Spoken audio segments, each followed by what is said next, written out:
တခါတော့ကရွာလေးတွေမှာမောင်မောင်လို့ခေါ်တဲ့ကြောင်လေးတစ်ကောင်ရှိခဲ့တယ်။မောင်မောင်ဟာအရန်တင်းငယ်ပြီးမျက်လုံးကြီးကြီးနဲ့အမြဲလိုစူးစမ်းလေ့လာခြင်းတွေပင်ထန်တတ်တယ်။တနေ့မှာမောင်မောင်ဟာသူ့အိမ်နာကတောလေးတဲကို short သွားခဲ့တယ်။ဒီတောထဲမှာဘာတွေရှိလဲလို့စိတ်ဝင်စားနေခဲ့တယ်။လမ်းလျှောက်နေရင်သူက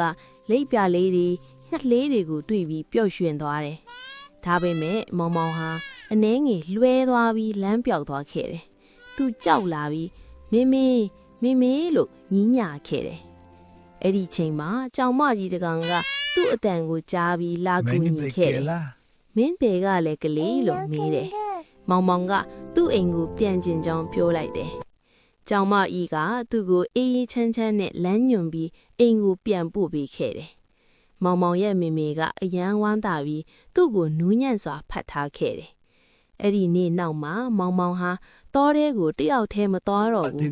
။ဒါပေမဲ့သူ့ရဲ့စူးစမ်းကျင်စိတ်နဲ့တင်ယူလိုစိတ်ကိုတော့မဆုံးရှုံးခဲ့ဘူး။ပုံမြင်သင်ခန်းစာမတိသေးတဲ့နေရာတွေကိုစူးစမ်းတာကကောင်းပေမဲ့သတိရှိဖို့နဲ့ကိုယ်လုံခြုံရေးကိုအရေးကြီးစွာထားဖို့လိုပါတယ်